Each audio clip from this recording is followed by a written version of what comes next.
Good morning friends, મારા ક્લાસમાં તમારું સ્વાગત છે. પ્રશ્નપત્રક 5 ગાલા અસાઇનમેન્ટ બુક. પ્રથમ પ્રશ્ન જોડકામાં આવશે. એમાં યશ છે એનું ક, રેસનો ઘોડો. જીવલો છે એનું ડ, ચોપડાની ઇન્દ્રજાળ. રામદીન છે એનું જન્મોત્સવ. મામા છે એ ઘોડીની સ્વામી ભક્તિ. આમાં અહીંયા પાંચમું છે ખાલી જગ્યા.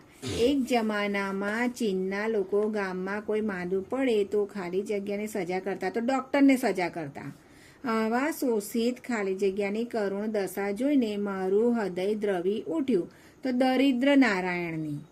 કોની કરુણ અવસ્થા? દરિદ્ર નારાયણની. મનુષ્ય આત્મા ખાલી જગ્યા જેવો છે, તો ઘી જેવો.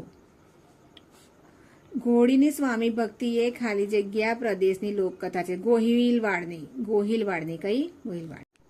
અહીંયા છે વિભાગ બી ના આપણે વિકલ્પો જોઈશું.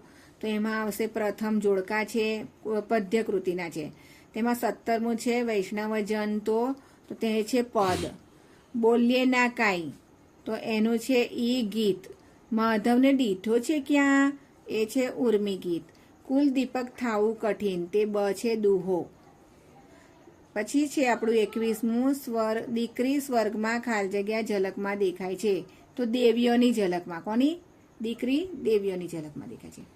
સિલવન સાધુના ચિત્તની વૃત્તિ ખાલી જગ્યા હોય છે. કેવી હોય છે મિત્રો? નિર્મળ હોય છે.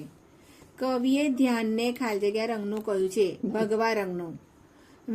વહેણના પાણીને ખાલી જગ્યા ઝીલે છે, તો સાગર. ચાલો મિત્રો, અહીંયા વિભાગ સી માં જોઈ લેજો વિકલ્પો.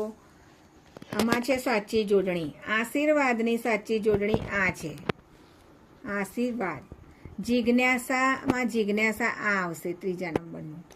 હિમાચ્છાદિત, હિમ વત્તા આચ્છાદિત, હિમાચ્છાદિત. આ બી પહેલું પ્રથમ લઈ લેજો મિત્રો.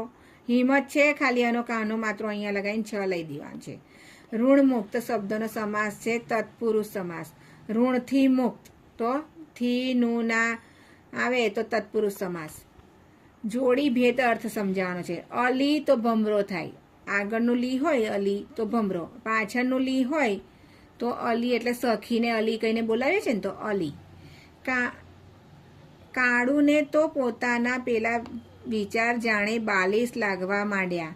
વાક્યનો અલંકાર પ્રકાર જણાવે છે. તો મેં તમને મિત્રો પહેલાં પણ કહ્યું છે કે જાણે આવે તો ઉત્પ્રેક્ષા જ અલંકાર આવે. જાણે અંદર શબ્દ આવતો હોય તો ઉત્પ્રેક્ષા અલંકાર. ઉત્કંઠા શબ્દમાં કયો પ્રત્યય રહેલો છે તે જણાવો. તો પૂર્વ પ્રત્યય. કંઠા છે એની આગળ આપણે ઉત્ત લગાય છે, એટલે પૂર્વ પ્રત્યય લાગે છે. શબ્દનો સમાનાર્થી શબ્દ લખશે. મજરો તો ઝાંખો. મજરો તો ઝાંખો. દ્રષ્ટિ તો નજર થશે અહીંયા મિત્રો. દ્રષ્ટિ તો નજર. દાળ ચોખા સંજ્ઞાનો આપણે સાચો પ્રકાર બતાવવાનો છે, સંજ્ઞાનો પ્રકાર. તો દાળ ચોખા આપણે દ્રવ્યમાં ગણીએ છીએ, એટલે એને દ્રવ્યવાચક સંજ્ઞા ગણાશે. બરાબર. અહીં 41મું છે રૂઢિપ્રયોગો. તો કંઠે પ્રાણ આવવા, તો મરવા જેવું થવું. મરવા જેવું થવું. કહેવત છે એનો અર્થ લખવાનો છે. નહીં ઘરના કે નહીં ઘાટના, તો બંનેમાંથી એકય બાજુનો લાભ ન મળવો. બંને બાજુથી એકય બાજુનો લાભ મળવો નહીં. શબ્દ સમૂહ માટે એક શબ્દ લખો. એક સાથે 43મું શબ્દ સમૂહ માટે એક શબ્દ લખો. એક સાથે 100 વસ્તુઓ યાદ રાખવાની શક્તિ. સતાવધાની શક્તિ. કઈ? સતાવધાની શક્તિ. નીચેના શબ્દનો વિરોધી શબ્દ લખો. ધરા તો પૃથ્વી આવશે અને એનું આભ ઉલટું લખવાનું છે આપણું વિરોધી. ધરા તો આભ. વાક્યને કર્તરીમાં ફેરવા છે. મારાથી પેપર લખાય છે, હું પેપર લખું છું. તળપદા શબ્દને શિષ્ટ બનાવવાના છે. ચડવ તો સવાર. ચડવનું સવાર થશે.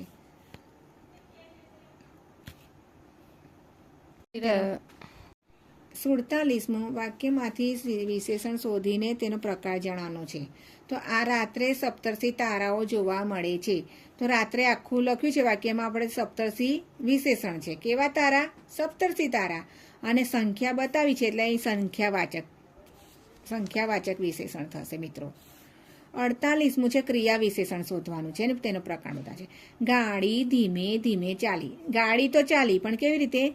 ધીમે ધીમે એટલે રીતિવાચક ક્રિયા વિશેષણ છે. ગુજરાતી શબ્દનું ધ્વનિ ઘટક છૂટા પાડવાના છે. તો ગુ છે તો ગ વત્તા ઉ, જ માટે જ વત્તા અ, ર માટે ર વત્તા કાનો છે એટલે આ થશે, ખોડા રાખવાના છે. હા, તી માટે ત વત્તા મોટો ઈ લખવાનો છે આપણે અહીંયા. વાક્યનું પ્રેરક વાક્યમાં રૂપાંતર કરો. મયુર પૂજા કરે છે, મયુર પૂજા કરાવે છે. અહીંયા પોતે કરે છે ને કરાવે છે એવું બતાવવાનું છે, પ્રેરક બતાવવાનું છે. અહીં છંદ ઓળખાવાનો છે. 51મું છંદ ઓળખાવો. વડાવી બા આવી નિજ સકલ સંતાન ક્રમશ. તો શિખરણી છંદ, કયો છંદ છે આ? શિખરણી છંદ.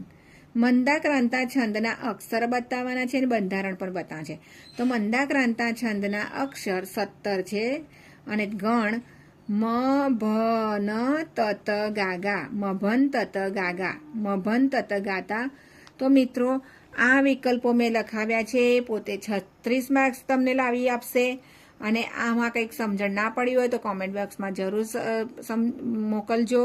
અને આ વિડીયો લાઈક કરવાનું ભૂલતા નહીં અને સબસ્ક્રાઈબ જરૂર કરો.